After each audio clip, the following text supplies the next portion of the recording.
Willkommen zu einem mir sehr freudigen Video. Auf dem Beta-Server ist nach mehrmaliger Verschiebung nun endlich das St. Patrick's Day Event rausgekommen. Im Vorfeld wurden sich hierüber schon ein wenig die Mäuler zerrissen, da eine komplett neue Spielmechanik angekündigt wurde, die viele von der Beschreibung im Forum erst nicht so ganz nachvollziehen konnten. Und zugegebenermaßen habe ich mir auch erst gedacht, was ist denn das? Und letztendlich habe ich keine 2 Minuten gebraucht, um dahinter zu steigen, worum es geht und was ich machen muss. Also macht euch darum schon mal keine Gedanken, es ist gar nicht so kompliziert, wie es auf den ersten Blick aussieht. Aber was ich definitiv im Voraus sagen muss, bei solchen neuen Spielmechanics kommt es in der Regel im Laufe der Beta-Testphase nochmal zu deutlichen Anpassungen und Balancings. Sollte dies der Fall sein, wird dieses Event vermutlich eines der sehr wenigen Ausnahmen, wo ich zum Live-Release nochmal ein Update mit allen Neuerungen und Anpassungen mache.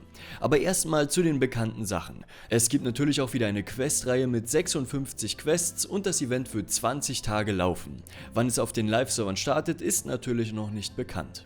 Während der Questreihe könnt ihr 2 Gebäude des neuen Gebäudesets sowie zweimal größere Mengen Goldtöpfe und ein Selection Kit erhalten. Mit dem Selection Kit könnt ihr euch ein weiteres Gebäude des Sets oder ein entsprechendes Upgrade Kit eurer Wahl aussuchen. Die Goldtöpfe könnt ihr auch wieder in kleinen Mengen in Ereignissen rund um eure Stadt finden. Auf das neue Gebäudeset gehe ich nach der Erklärung der neuen Spielmechanik ein. Es soll aber schon mal so viel gesagt sein, dass es sich um 5 neue Gebäude eines Sets mit je 2 Stufen handelt. Im Eventfenster seht ihr dieses Mal am Anfang einen Stadtplan mit 3 Gebäuden. Oben links ist der Festivalplatz. Dort findet die St. Patrick's Feierlichkeit statt. Und damit das reibungslos ablaufen kann, benötigt man dort unterschiedliche Ressourcen, die der Einfachheit halber alle in Form von Kleeblättern dargestellt werden. Diese Ressourcen können in der Stadt auf der anderen Seite des Flusses von den dort angesiedelten Produktionsstätten produziert werden. Ihr beginnt nur mit einer Hutmacherei. Sobald ihr diese kostenlos auf Stufe 1 gebracht habt, beginnt sie mit der Produktion. Wie viele Kleeblätter sie nun je Zeitintervall produziert, seht ihr hier. Diese kriegt ihr jedes Mal hier im Lager gut geschrieben, wenn der grüne Kreis einmal vollständig geschlossen wurde. Das dauert bei einer Hutmacherei nur wenige Sekunden. Nun müsst ihr die hier gelagerten Kleeblätter nur noch über den Fluss zum Lager beim Festivalplatz kriegen. Dazu habt ihr einen kleinen Hafen mit einem Schiff.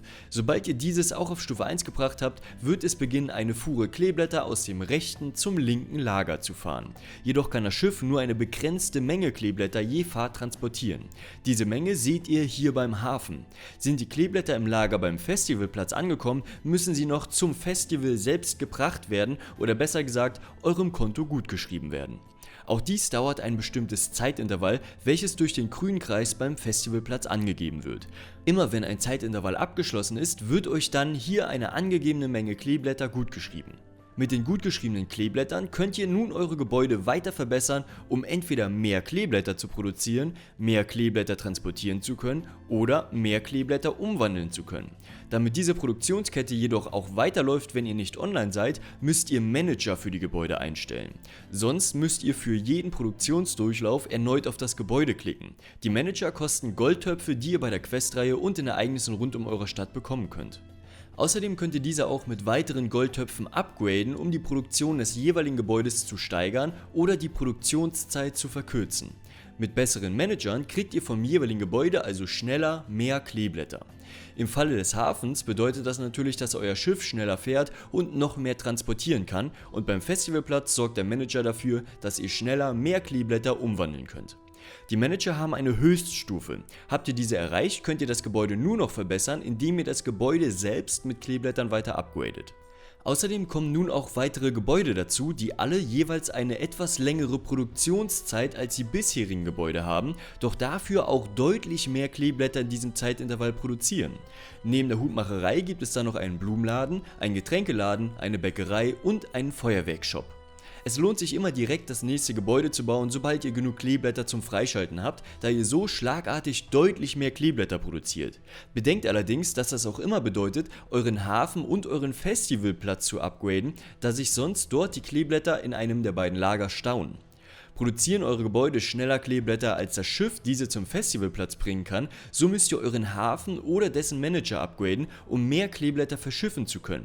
Verschifft ihr nun jedoch mehr Kleeblätter, als ihr beim Festivalplatz umwandeln könnt, so müsst ihr wiederum euren Festivalplatz upgraden, um mehr Kleeblätter umwandeln zu können. Sind beide Lager leer und das Schiff ist nie voll beladen, so heißt es wieder eure Produktionsstätten zu upgraden. Dazu gibt es einen kleinen Max-Haken in der oberen linken Ecke. Betätigt ihr diesen, seht ihr bei allen Gebäuden, wie viele Stufen ihr mit einem Schlag mit euren aktuellen Kleeblättern upgraden könnt. Wählt ihr nun ein Gebäude aus, so wird euer gesamter Kleeblattvorrat in dieses Gebäude investiert. Die Gebäude haben außerdem bestimmte Kernlevel, das sind beispielsweise Stufe 10, 25, 50, 100, 150 und so weiter. Das nächste Kernlevel erreicht ihr immer, wenn dieser grüne Balken durch das Upgraden vollständig gefüllt wird. Hier macht die Produktion einen großen Sprung. Während ihr sonst pro Stufe beispielsweise nur wenige 100 Kleeblätter mehr produziert, springt ihr bei einer solchen Stufe direkt auf mehrere tausende Kleeblätter oder beispielsweise von 5 Millionen direkt auf 86 Millionen oder von 126 Millionen direkt auf über 4 Milliarden. Und das sind tatsächlich reale Beispiele. Auf solchen Kernleveln wird die mögliche Produktion gerne einfach mal ver-32-facht oder sogar mehr. Die Skalierung der Kleeblätter ist auf dem aktuellen Stand echt unglaublich. Also ich bin innerhalb von wenigen Minuten von ein paar hundert Kleeblättern pro Minute auf mehrere Billionen gestiegen. Zugegebenermaßen habe ich dafür einmal ein großes Paket Goldtöpfe mit Diamanten gekauft, um direkt alle Manager voll upgraden zu können, aber auch so steigen die Zahlen hier extrem schnell an. Ich denke allerdings, dass vor Live-Release des Events nochmal gut runterskaliert wird. Ich kann mir nicht vorstellen, dass das bei so unglaublich hohen Zahlen und schnellen Anstiegen bleibt. Ganz nebenbei gibt es für euch stetig 3 Mini-Quests zu erfüllen. Das kann beispielsweise sein, dass ihr ein bestimmtes Gebäude oder einen bestimmten Manager auf eine bestimmte Stufe upgraden oder eine bestimmte Menge Kleeblätter sammeln sollt. Habt ihr eine solche Quest erfüllt, könnt ihr diese einsammeln und bekommt dafür einen Fortschrittspunkt beim Hauptpreis gutgeschrieben. Die Quest wird dann einfach durch eine nächste ersetzt. Nach 25 abgeschlossenen Quests erhaltet ihr einen Hauptpreis und es geht von vorne los. Diese Mini-Quests sind in der Regel sehr einfach und ihr macht sie nebenbei, wenn ihr eure Kleeblattproduktion steigern wollt. Allerdings lohnt es sich ab und zu einen genaueren Blick auf die Questbeschreibung zu werfen, da ihr gegebenenfalls ein Gebäude upgraden müsst, das ihr schon eine Weile nicht mehr angefasst habt, weil es im Vergleich zu anderen Gebäuden so gut wie nichts mehr produziert. Das sorgt allerdings auch dafür, dass solche Gebäude eben nicht verwahrlosen und nicht mehr angerührt werden. Von diesen Quests gibt es allerdings nur eine begrenzte Menge, und zwar 38 Stück. Habt ihr alle abgeschlossen, bekommt ihr keine neuen und müsst in die nächste Stufe aufsteigen. Das macht über den Button in der unteren rechten Ecke, der freigeschaltet wird, sobald ihr alle Gebäude gebaut habt, wofür ihr dann noch eine relativ große Menge Kleeblätter bezahlen müsst. Im Umkehrschluss bedeutet das jedoch auch, dass ihr nicht zu früh in die nächste Stufe aufsteigen solltet, weil euch eventuell einfache Fortschrittspunkte auf den Hauptpreis durch die Lappen gehen. Momentan gibt es allerdings beispielsweise auch noch eine Quest, die besagt, dass der Feuerwerkshop auf Stufe 100 geupgradet werden soll, was alleine mehr als 100 Mal so viele Kleeblätter kosten würde, wie das Aufsteigen in die nächste Stufe selbst und somit mehrere Tage dauern würde. Eine solche Quest sollte man dann doch eher auslassen und bereits früher in die nächste Stufe aufsteigen. Allerdings denke ich auch hier, dass das vor Live-Release noch gefixt wird. Habt ihr letztendlich die Stufe abgeschlossen, öffnet sich ein Fenster und ihr dürft eine Kiste mit einer Stufenbelohnung auswählen.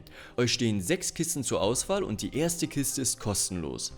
Welche Preise sich in den Kisten verstecken, seht ihr an der linken Seite des Fensters. Für jede weitere Kiste müsst ihr Goldtöpfe bezahlen. Das ist aber natürlich optional. Habt ihr trotzdem alle 6 Kisten geöffnet, erhaltet ihr einen zusätzlichen Preis. Diesen seht ihr an der rechten Fensterseite. Das Öffnen aller 6 Kisten kostet insgesamt momentan 1900 Goldtöpfe, da jede weitere Kiste etwas teurer wird. Überlegt euch also, ob ihr eure Goldtöpfe für diese Gewinne oder lieber für Manager in der nächsten Runde ausgeben wollt. Ihr könnt allerdings auch hintereinander weg so oft wie ihr möchtet weitere 6 Kisten öffnen, bis ihr auf Continue klickt und damit die nächste Runde startet. An der Stelle mal ein kleiner Einwurf aus dem Schnitt, und zwar gibt es mittlerweile genauere Informationen und das bedeutet, dass die nächsten 6 Kisten, die ihr öffnen wollt, insgesamt bereits 3900 Goldtöpfe kosten werden, da auch die Kosten für jede einzelne Kiste bei einem neuen Durchgang weiter ansteigt. Außerdem ist gut zu wissen, dass der Stand nicht gespeichert wird. Das bedeutet, habt ihr nur 3 Kisten geöffnet, continued, werdet ihr am nächsten Rundenende nicht wieder bei 3 Kisten anfangen, sondern wieder bei 0 Kisten. Und dann beginnt ihr einfach wieder von vorne. Also alles bis auf Goldtöpfe und Fortschritt beim Hauptpreis wird auf 0 zurückgesetzt und ihr macht im Prinzip einfach das gleiche nochmal. Ich sehe an diesem Prinzip jetzt, um ehrlich zu sein, doch ein paar kleine Macken. Nicht nur, dass ich beim Ausprobieren fest davon ausgegangen bin, dass die Stufen aufeinander aufbauen, statt sich zu überschreiben, weil davon weder eine Ankündigung noch während des Spiels irgendwo ein Hinweis war, sondern auch, dass es super viele Möglichkeiten gibt, Goldtöpfe zu investieren, von denen ihr nach Ende der Runde nichts mehr habt. Klar, ihr spart euch dadurch vielleicht etwas Zeit und schafft die ein oder andere Runde mehr, aber das ist relativ unkontrollierbar und unmessbar. Beispielsweise könntet ihr bereits am Anfang direkt relativ viele Goldtöpfe in alle Manager investieren, um diese voll zu upgraden und besonders am Anfang viel schneller voranzukommen. So habe ich es in der ersten Runde ja auch gemacht. Und dafür habe ich insgesamt fast 2000 Diamanten ausgegeben, die man auf dem Beta-Server übrigens geschenkt bekommt. Allerdings spricht dagegen, dass aktuell eben jedes neue Gebäude so unglaublich viel mehr produziert als die bisherigen Gebäude, dass es in diesem Moment eine Verschwendung von Goldtöpfen wird, dass man den Manager eines älteren Gebäudes geupgradet hat. Nun wäre es auch möglich, Goldtöpfe für Kleeblätter auszugeben. Dabei erhält man eine bestimmte Menge Kleeblätter, die man in 2 Stunden, 4 Stunden oder 8 Stunden produziert hätte, für Goldtöpfe direkt gutgeschrieben. Die Menge an Kleeblättern berechnet sich anhand der aktuellen Stufen der Gebäude in der Stadt. Das bedeutet allerdings auch, dass es sich umso mehr lohnt, umso weiter ihr fortgeschritten seid. Also im Prinzip sozusagen erst, wenn ihr nur noch die letzten Kleeblätter sammeln wollt, um in die nächste Stufe aufzusteigen und nicht den Plan habt, vorher eure Gebäude noch weiter zu upgraden. Allerdings, warum solltet ihr Goldtöpfe, die ihr im Zweifel sogar für Diamanten gekauft habt, ausgeben, wenn es auch ausreichen würde, einfach noch die entsprechende Zeit, die hier steht, zu warten und dann kostenlos aufzusteigen? Ich meine, euch wird ja im Prinzip sogar schon gesagt, wie viele Kleeblätter ihr in welchem Zeitraum erhaltet. Ihr braucht eure Gebäude einfach nur so hoch ausbauen, dass ihr möglichst viele Miniquests erledigt habt und wartet dann einfach so lange, wie ihr im Timeskip-Fenster gesagt bekommt, es dauert, um die fehlende Menge Kleeblätter für den Abschluss zu erhalten. Und außerdem gilt hier vor allem, wenn ihr schon Kleeblätter kauft, nicht zu viele Kleeblätter kaufen. Den Fehler habe ich im ersten Durchgang auch gemacht, weil ich immer noch davon ausgegangen bin, dass es danach einfach in dieser Stadt weitergeht. Dann habe ich alle restlichen Kleeblätter und damit über 800 Diamanten verloren, da sie einfach zurückgesetzt wurden. Meiner Meinung nach lohnt es sich also weder Goldtöpfe für das Skippen von Zeit einzusetzen, noch für das Upgrade der meisten Manager oder das Öffnen der Kisten, da dort die meisten Gewinne recht schlecht sind. Wo ihr mehr oder weniger gezwungen seid, Goldtöpfe auszugeben, ist das erste Anheuern der Manager für ein Gebäude. Ihr könntet zwar auch alle Gebäude manuell immer wieder starten, wenn ihr keine Manager anheuert, aber dann verliert ihr wirklich eine bedeutende Menge Kleeblätter, die besonders über Nacht produziert werden könnte, da eben jeder Produktionsdurchlauf manuell angestoßen werden muss. Und die einzigen Manager, wo es sich wirklich lohnen könnte, auch mal Goldtöpfe auszugeben, wenn es knapp wird, sind beim Festivalplatz und dem Hafen, da diese durch andere Gebäude nicht übertroffen werden können, wie die Produktionsstätten. Allerdings ist man auf dem aktuellen Stand auch noch gezwungen, weiterhin Goldtöpfe in verschiedenste Manager zu investieren, um die Mini-Quests zu erfüllen. Hier habe ich beispielsweise bereits alle Gebäude freigeschaltet und könnte problemlos noch ein paar Upgrades mit Kleeblättern durchführen und in ein paar Stunden, schätzungsweise spätestens am nächsten Tag, in die nächste Stufe aufsteigen. Lediglich die Manager vom Hafen und dem Festivalplatz sind auf Stufe 2 geupgradet, der Rest alle nur auf Stufe 1, um Goldtöpfe zu sparen. Dadurch komme ich allerdings bei den Mini-Quests nicht über Quest 15 von 38 hinaus, weil ich dazu unterschiedlichste Manager weiter upgraden müsste. Und bereits das Upgrade auf Stufe 2 kostet zwischen 20 und 100 Goldtöpfe. Und das steigt auch noch bei jeder weiteren Stufe. Das Ganze wird also ziemlich teuer, nur um die Mini-Quests zu erfüllen, aber auch darüber wurde sich bereits im Forum so ein bisschen beschwert, das heißt, auch das könnte eventuell noch angepasst werden. Da das neue Gebäudeset 5 Gebäude mit je 2 Stufen umfasst, braucht man insgesamt 10 Selection Kits, um das Set wenigstens einmal vollständig zu bekommen. 3 Kits kann man sich jedoch sparen, wenn man 2 Gebäude und ein Kit bereits über die Questreihe erhält. Bleiben 7 Kits, die man über die Hauptpreise und somit über die Mini-Quests erreichen muss. In der Regel ist jeder zweite Hauptpreis ein Selection Kit, wobei die Reihenfolge hier auf dem Beta bereits mit 2 anderen Preisen zwischen Selection Kits begonnen hat.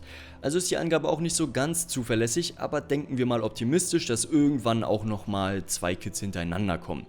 An der Stelle nochmal ein kleiner Einwurf aus dem Schnitt. Mittlerweile hat sich im Forum bereits ein Spieler gemeldet, der so weit gekommen ist, dass er bereits die nächsten 2 Gewinne nach dem zweiten Selection Kit sehen kann und dort kommen wieder erst 2 andere Gewinne.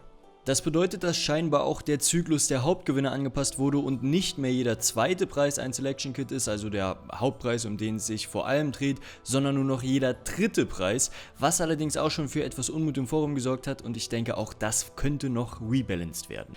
Dann bräuchte man 13 Hauptgewinne, da die Reihenfolge bereits mit einem Kit anfängt. Das würde wiederum bedeuten, dass man 13 mal 25, also 325 Mini-Quests erledigen muss. Pro Runde gibt es aktuell 38 Mini-Quests, also bräuchte man mindestens 9 Runden, die man in 20 Tagen komplett abschließen muss. Das ist meiner Meinung und ersten Erfahrung nach eigentlich easy machbar. Allerdings kommt dazu, dass man eben nicht alle Mini-Quests pro Runde erfüllen sollte, da momentan einige einfach noch deutlich zu teuer sind. Außerdem könnte es knapp werden mit Goldtöpfen, da man insgesamt lediglich 11.200 Goldtöpfe vom Eventstart, dem täglichen Einloggen, den normalen Quests und den extra Belohnungen während der Quests bekommt. Gewinne aus Ereignissen sind hier nicht enthalten. Das sind die aktuellen Angaben aus dem Fandom-Wiki. Wollt ihr mal auf dem aktuellen Stand bleiben, belest euch gerne dort. Ein Link ist natürlich in der Videobeschreibung. Im Forum hat ein Spieler auch bereits eine Liste mit allen Mini-Quests gepostet. Nimmt man sich vor, alle erledigen zu wollen, müsste man die Manager wie folgt upgraden. Hafenmanager auf Stufe 4, Festival Manager auf Stufe 3, Hutmacher auf Stufe 3, Blumenladen auf Stufe 2, Getränkeladen auf Stufe 2, Bäckerei auf Stufe 3 und den Feuerwerkmanager auf Stufe 2. Das würde insgesamt pro Runde exakt 1000 Goldtöpfe kosten. Bei mindestens 9 Runden, die man spielen müsste, kommt man mit mindestens 9000 Goldtöpfen sehr nah an die 11.200 kostenlosen Goldtöpfe ran. Also kein Platz für Fehler, geschweige denn zusätzliche Kisten, die man am Ende der Runde öffnen will. Und das ist eine äußerst optimistische Rechnung. Ich gehe davon aus, dass wir jede Runde alle Quests machen, uns täglich einloggen, alle Hauptquests schaffen, alle 2 Hauptpreise ein Kit rankommt und wir auch nicht in zeitliche Bedrängnis kommen und somit nur ca. 2 Tage pro Durchgang brauchen. Und somit würde ich auf aktuellem Stand tatsächlich behaupten, dass es ohne den Einsatz von Diamanten gar nicht möglich sein könnte, das neue Gebäudeset vollständig auf Stufe 2 auszubauen. Das ist aber auch kein Grund für Panik. Die Erfahrung aus vergangenen Beta-Testphasen, insbesondere mit neuen Spielmechanics, zeigt, dass InnoGames sich die Kritik der Community, die auch hier bereits sehr stark im Forum geäußert wird, sehr zu Herzen nimmt und vieles noch verbessert und balanced. Alleine, dass dieses Mal die Ankündigung mehrere Tage vor Beta-Release rauskam und die Veröffentlichung 2 oder 3 Mal um jeweils einen Tag nach hinten verschoben wurde, zeigt, dass sehr viel an dem Event geschraubt wurde und vermutlich auch bei weitem noch nicht alles fertig ist. Doch dann schauen wir uns doch mal das neue Gebäudeset an, welches ich bereits ein paar Mal erwähnt hatte. Das umfasst insgesamt 5 Gebäude mit jeweils 2 Stufen und wird der Keltische Wald genannt. Es umfasst das Mondtor, die Feenringe, das majestätische Rehkitz, die stehenden Steine und die Druidenweide. Dieses Set funktioniert auch wie bereits bekanntes Set vergangener Events. Die Effekte der einzelnen Gebäude werden also verbessert, indem man andere Gebäude desselben Sets angrenzend baut. Das Mondtor produziert so beispielsweise bei 4 angrenzenden Gebäuden auf 4×3 Feldern bis zu 3 Forge-Punkte, 5 Güter sowie Bevölkerung, Medaillen und Münzen auf Stufe 1. Auf Stufe 2 steigen die Effekte auf bis zu 8 Forge-Punkte und 10 Güter. Natürlich steigen auch die anderen Effekte, aber das ist immer zeitalterabhängig, also erwähne ich die nicht weiter. Die Feenringe produzieren auf 3×3 Feldern bis zu 2 Forge-Punkte, 5 Güter sowie Bevölkerung, Münzen und Vorräte. Auf Stufe 2 dann bis zu 4 Forge-Punkte und 10 Güter. Das majestätische Rehkitz produziert auf nur einem einzigen Feld auf Stufe 1 Medaillen sowie einen Forge-Punkt und 2% Angriffsbonus für die angreifende Armee.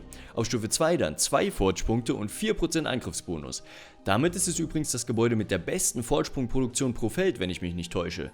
Allerdings benötigt es für die 2 Forge-Punkte pro Feld auch 2 angrenzende Gebäude, wodurch die Grundfläche eigentlich deutlich größer ist. Der stehende Stein produziert auf 1×2 Feldern Zufriedenheit, 3% Vorratsboost und 3% Angriffsboost für die verteidigende Armee auf Stufe 1. Dies verdoppelt sich beides auf Stufe 2. Und die Druidenweide produziert auf 2×3 Feldern Zufriedenheit, 3% Verteidigungsboost für die verteidigende Armee sowie 3% Verteidigungsboost für die angreifende Armee. Auch dies verdoppelt sich beides auf Stufe 2. 2 mögliche Anordnungen der Gebäude findet ihr beim Einloggen in das Spiel im Ladescreen. Die Gesamtfläche dieser Anlage würde dann 5×6 Feldern entsprechen und auf Stufe 2 insgesamt 14 Forge-Punkte, 20 Güter sowie die bereits genannten Effekte produzieren. Alles in allem bin ich etwas zwiegespalten bei diesem Event. Ich bin bei weitem keiner von den Spielern, die sagen, dass das alles zu kompliziert und zeitintensiv ist und früher alles besser war. Ich mag echt diese neue Spielmechanik, dieses kleine Minispiel, welches endlich mal implementiert wurde. Das hat mir die letzten Jahre ein wenig gefehlt. Ich habe immer gehofft, dass mal wirklich ein Minispiel kommt und nicht immer nur irgendeine weitere bunte Oberfläche, die dieselben Funktionen hat wie das letzte Event, wo man sich zwischen 3 Optionen entscheiden kann und jeweils unterschiedliche Chancen auf unterschiedliche Gewinne hat, nachdem man immer die gleichen Quests lösen musste. Hier liegt wirklich mal was in der Hand des Spielers. Man hat unterschiedliche Möglichkeiten, diese kleine Ministadt auszubauen und nach seinen Wünschen zu fördern, um ans Ziel zu kommen. Was ich allerdings absolut nicht nachvollziehen kann, ist das Resetten des Fortschritts. Man muss eigentlich alle 2 Tage dasselbe wieder von vorne beginnen. Warum? Bei den kulturellen Siedlungen liegt es auf der Hand. Das ist eine dauerhafte Erweiterung des Spiels, die sich bei jedem Durchgang durch anders gesetzte Hindernisse unterschiedlich spielen soll. Es gibt bei einem neuen Durchgang keine offensichtlichen Parameter, die sich verändern und das Spielerlebnis abändern, wie anders gesetzte Hindernisse oder schneller steigende Produktion. Hier habe ich wirklich das Gefühl, dass man das Event nur bis zu einer bestimmten Stelle implementiert hat und sich nicht an eine neue Map, neue Gebäude oder neue Quests setzen wollte und dann gesagt wurde, statt den Fortschritt zu verlangsamen oder die Questline zu verlängern, wird das ganze Ding einfach wiederholt. Und das ein paar Mal, bis es auf die Länge des Events gestreckt wurde. Ohne ersichtlichen Grund. Das einzige, was mir einfallen würde, wären die ebenfalls wiederholten Investitionen von Goldtöpfen in dieselben Upgrades. Aber ein Schelm, wer Böses denkt. Genauere Zahlen oder Rechnungen stelle ich frühestens beim Ende des Events auf dem Beta-Server oder zum Release auf den Live-Servern vor, da sich wahrscheinlich einfach noch viel zu viel ändern wird. Schreibt mal eure Meinung zum Event gerne in die Kommentare. Denkt bitte daran, dass das ein sehr frühes Release ist und da denke ich noch einiges gebalanced und nachgebessert wird. Abonniert gerne den Kanal, wenn ihr keine weiteren Videos mehr verpassen wollt und freut euch auf die bald kommende Analyse der Terrakotta Armee. Bis dahin, ciao.